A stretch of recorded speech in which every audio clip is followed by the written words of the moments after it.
How are you? I'm doing well. How are you? I'm good. Thank you for taking the time today. For sure. Thanks for having me. Of course. Well, let's get right into it. First of all, I'm a really big fan of yours. I loved your work on The Blackening. I've loved since I actually used to work in like the Chicago theater scene. So when the Blackening short was going around, like I was very into that. So it's been really cool to watch you on this trajectory. I'm really excited to talk to you today. Thank you. That's so cool. I really love when people have like access to like the earlier days so they ha could have seen Oh the yeah. trajectory. I feel like it Yeah. always means more. Yeah, it's been a privilege to like watch your journey, and so yeah. Well, cool. Let's talk the studio though. I feel like a lot of the show aligns perfectly with your training and background as a comedian. I was wondering if you could talk a little bit about how that background prepared you to jump into this, if at all.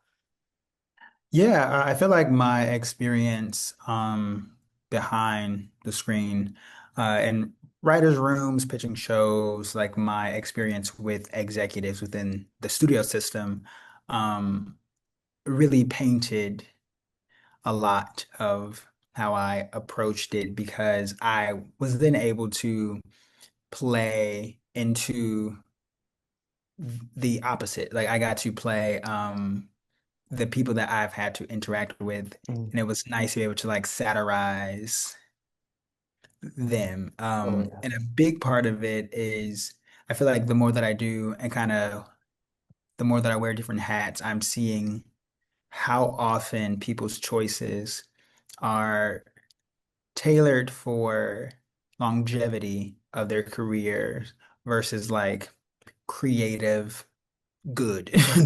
Yeah. So that was kind of the biggest thing that I felt like I brought, just knowing that like Tyler as a character just wants to keep his job at the end of the day. Yep.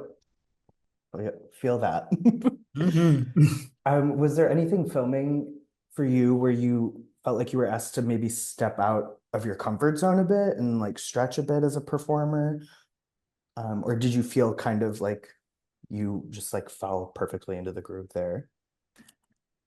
I feel like generally it felt very easy to Good. kind of fall into it. I think that the environment was very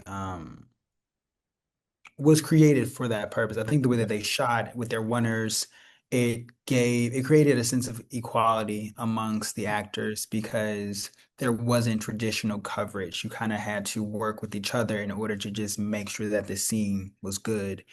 And no matter who you were, if you messed up for everybody.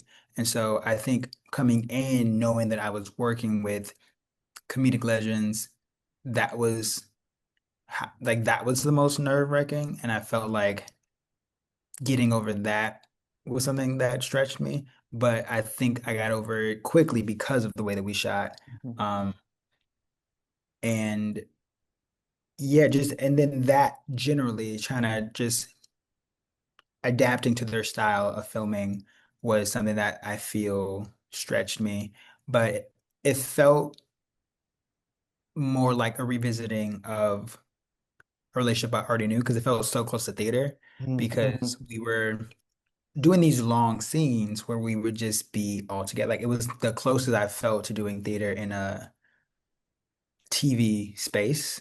Uh, And so it felt like I was like re-stretching versus like embarking on something brand new. So that was nice to have a familiarity with the process.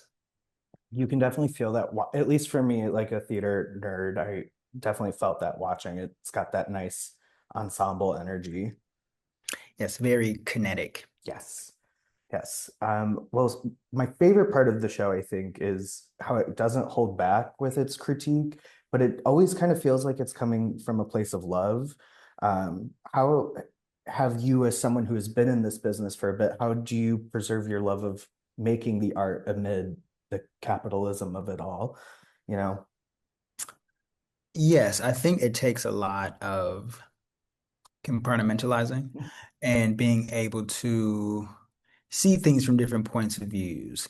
I think that I had to learn how to give myself space to feel what I feel, whether that is bad or good, while also retaining the gratefulness for being able to do it at all.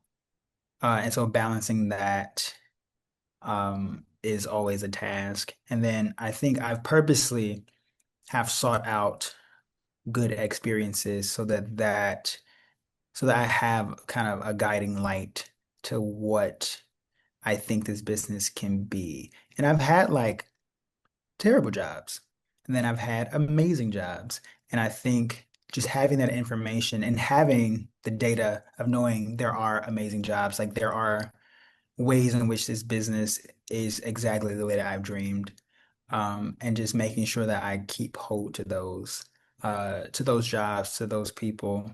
And I think the more that it becomes clear of what those jobs look like, the easier it is to guide my career down those paths. And then when I have bad jobs, I then use that as a learning experience to know exactly what I don't want to do Mm, again.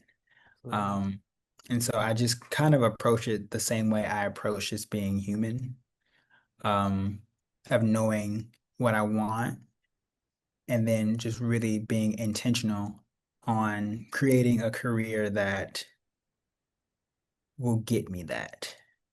Absolutely. So like a good example, I feel like the studio is a good example of a project that over exceeded expectations because I don't come into jobs with any expectations because I've learned that is the easiest way to be disappointed. Mm, And so to be able to experience jobs where it's just great, like that, the filming of The Blackening, I thought was fantastic. Working for the Amber Ruffin show, like there's been so many moments that created a litmus as to what I'm seeking. mm. So I just keep those close to my heart.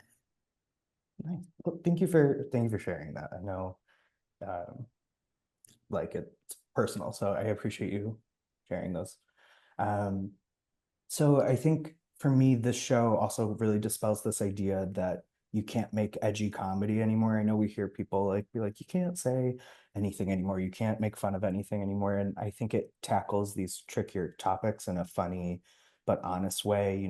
You guys get into AI or like the idea that studios are more concerned with appearing good than actually like building a supportive infrastructure.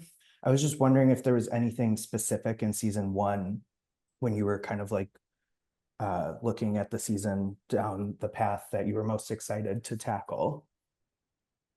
Mainly the conversation around race in relation to the Kool-Aid movie. That is my I favorite think episode.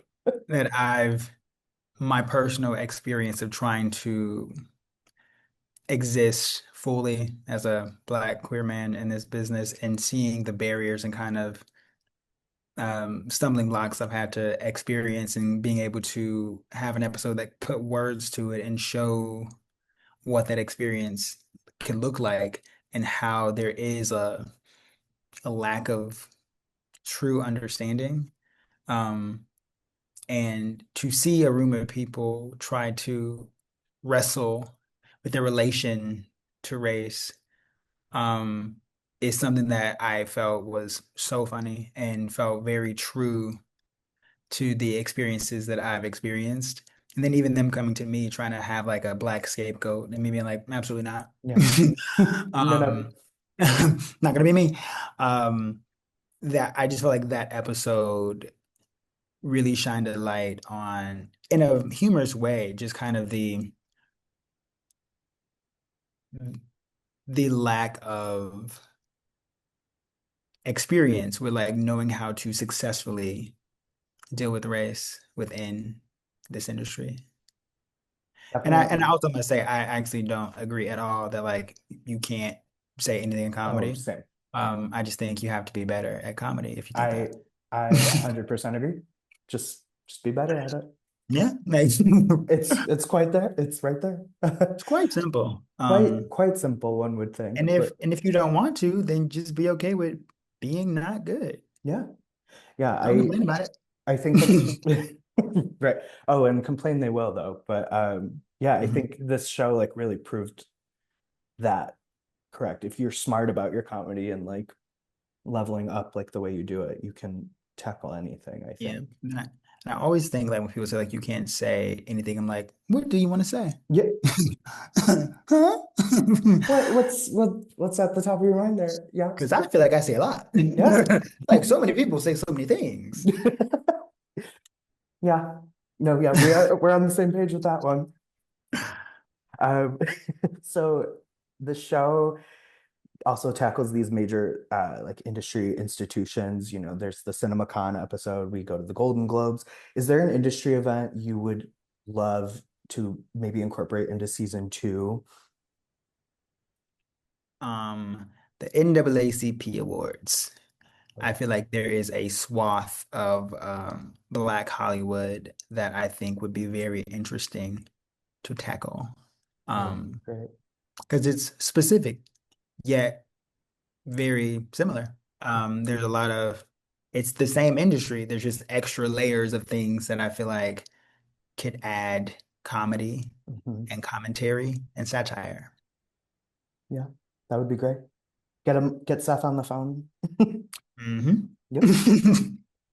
I guess to wrap up, what is your hope for Tyler in season two? Like, what do you hope to see for him as a character and like the shenanigans the whole group is going to get into? Um, I just hope that he can do more, just like show more of like what who the character is, kind of lean more into ways in which comedy can come from him. I would really love to lean more into him and Catherine Hahn's character, like their like duo-ness. I think that there's a lot of fun that can come from that. I need it. Um, I need more of just the two of you. and I'm obsessed with her. So that is really, really what I want. She's the fucking best. Oh my That's God. so good to hear.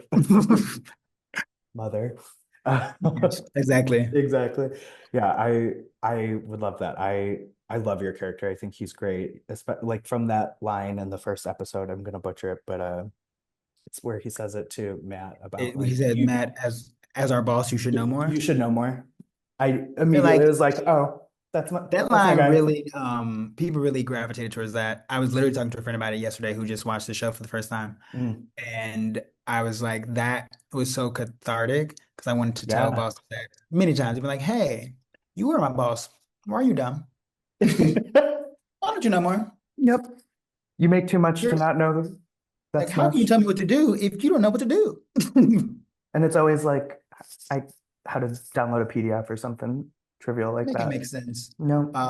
And so it's like I feel like it's such a cathartic show to be on. And I've Yeah. had executives be like, was that about me? And me being like, sure. If the shoe fits. I said, hey, if you feel it, Run embrace with it. it. Run with it.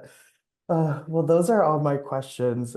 Thank you again for taking the time to do this. I really appreciate it. And like I said before, I'm a really big fan, and so this is really exciting for me. So thank you. Absolutely. Thank you. This was Yeah, fun. of course, of course. And yeah, I'll be rooting for you very loudly in all your next endeavors. So.